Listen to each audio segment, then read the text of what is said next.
Well, it's good to be with you again. Thank you for joining me. And remember, we are continuing in the series based on 2 Peter chapter 3 and verse 9. But today I want to read to you again from 2 Peter chapter 1, and I'm going to be reading from verse 5 through to 11. As always, and I do this on purpose, that we never ever forget that the Word of God is inspired, it is inerrant, it is infallible, it is authoritative, it is God's word for God's people. So I remind you of that, I remind myself of that, so that we never ever forget that when we come to the Bible, this is the very word of God. So would you please listen to 2 Peter chapter 1, and we read from verse 5 through 11. For this very reason, make every effort to add to your faith goodness, and to goodness knowledge, and to knowledge self-control, and to self-control perseverance, and to perseverance godliness, and to godliness mutual affection, and to mutual affection love. For if you possess these qualities in increasing measure, they will keep you from being ineffective and unproductive in your knowledge of our Lord Jesus Christ. But whoever does not have them is nearsighted and blind, forgetting that they have been cleansed from their past sins. Therefore, my brothers and sisters, make every effort to confirm your calling and election. For if you do these things, you will never stumble, and you will receive a rich welcome into the eternal kingdom of our Lord and Savior, Jesus Christ. Let's pray. Thank you, Father in heaven, for your word. Thank you that it's life-giving. Thank you that it is your word to us, your instruction to us. And we do pray that as we read it today, and as we meditate upon it and spend time digging into it, that by grace you will grow us spiritually, as we ask in Jesus' name. Amen. So I said to you that we continue in the Small Bite series, 2 Peter chapter 3 verse 9, and we've entitled this Small Bite series as Will God Save Every Person Throughout the Life of this Earth? And our verse says this: the Lord is not slow in keeping his promise, as some understand slowness. Instead, he is patient with you, not wanting anyone to perish, but everyone to come to repentance. And in particular, it's the last section, the last two phrases that we want to understand. Not wanting anyone to perish, but everyone to come to repentance. Now, does this imply every single person born on the planet? Or what does it mean? So that's what we're grappling with. And the reason we want to grapple with this is because of our own personal salvation. Are we assured of our salvation? Should we doubt our salvation? Is our salvation secured? Or is it possible that we can lose our salvation? So that is in our mind as we are thinking through this. Now, last time we considered from verse 5 to verse 7 of 2 Peter 1. For this very reason, make every effort to add to your faith goodness, and to goodness knowledge, and to knowledge self-control, to self-control perseverance, and to perseverance godliness, and to godliness mutual affection, and to mutual affection love.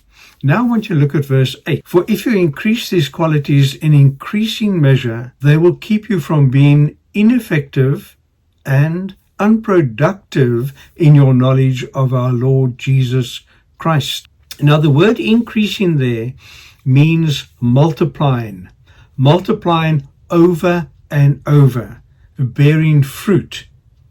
This means the qualities that are mentioned in verse 5, 6, and 7 exist in you and are daily, weekly, monthly, yearly multiplying, growing, bearing fruit. In other words, there's continual abundance. Now, look at that word ineffective. The word ineffective means inactive, idle, and lazy. The opposite is active, productive, and being eager. The word unproductive means without fruit. It means barren. So when you take the two words together, ineffective and unproductive, it means there's no contribution towards the instruction and the empowerment of others. There's no contribution towards using those qualities mentioned in verse 5, 6, and 7 within the body of Christ. Now, naturally, the opposite would be being fruitful and involved in contributing to the instruction, the upliftment, the empowerment of others, of your neighbors, of those within the body of Christ. Now, look at our verse again. If you possess these qualities in increasing measure, they will keep you from being ineffective and unproductive in your knowledge of our Lord Jesus Christ. So having the qualities of verse 5, 6, and 7 multiplying in your life, you are through these qualities contributing towards the instruction, the upliftment, the empowerment of others within the kingdom of God, because you are loving and because you are serving your neighbor and you are serving in a biblical manner, demonstrating that you are not ineffective, that you're not just a pew warmer, you're not idle, you're not lazy, you're not unfruitful, you're not unproductive, you're not barren in your knowledge of our Lord Jesus Christ, the text says.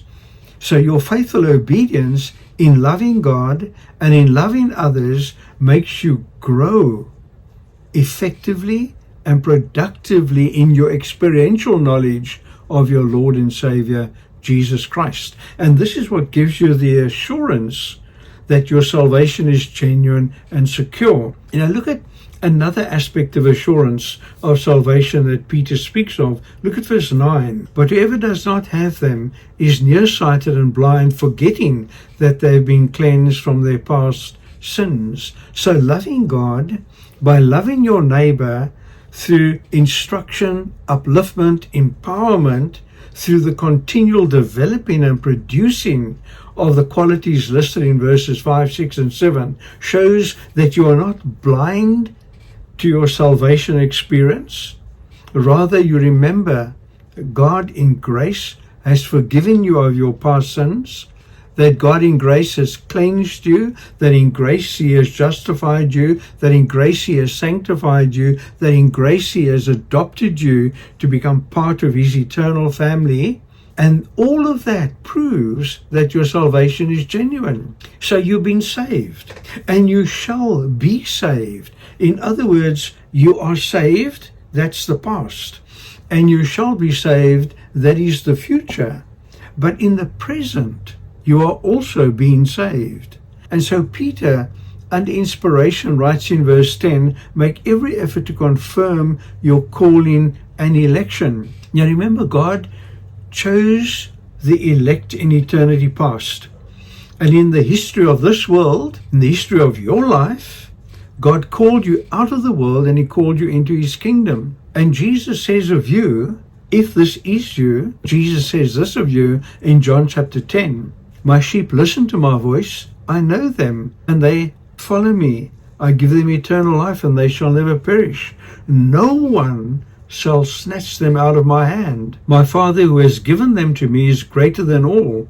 No one can snatch them out of my Father's hand. I and the Father are one. Now that's glorious news, because Jesus, God the Son, and God the Father are saying that none can snatch those who are elect, those who have been saved, out of His hands. Isn't that glorious? But remember, we have been saved, we shall be saved, but at the present time we are being saved. Now what does that mean? Well, it means we must make certain that we are within the kingdom through faithful growth and development and confidence in God. We need to be growing in those qualities mentioned in verse 5, 6, and 7. Now Paul, he pens under inspiration in Philippians 2, 12 and 13. Therefore, my dear friends, as you as always obeyed, not only in my presence, but now much more in my absence, and here it comes, continue to work out your salvation with fear and trembling, for it is God who works in you to will and to act in order to fulfill His good purpose. So the more you multiply and increase those qualities mentioned in verse 5, 6, and 7, through prayerful use of them to love and to support and to uplift and to empower your neighbor, you will have confidence and assurance of your present salvation. Now look at this. For if you do these things, you will never stumble, and you will receive a rich welcome into the eternal kingdom of our Lord and Savior, Jesus Christ. Remember, you are saved, you are being saved, that is present, that is progressive, that is all part of your progressive sanctification, and you shall be saved. But that particular part in the middle, being saved, progressive sanctification, you are responsible for that, because you must grow and develop so that you are not ineffective and that you are not unproductive in the way that you serve God and serve your brother and sister in Christ. Let's pray. Our Father, thank you so much for the assurance that we can have as to our salvation. I do pray for myself and for my brothers and sisters that you would help us daily grow in Christ, grow in our experiential knowledge of our Lord and Savior, Jesus Christ. And may you receive all the glory through Christ our Lord. Amen. God bless you. God watch over you till we meet again.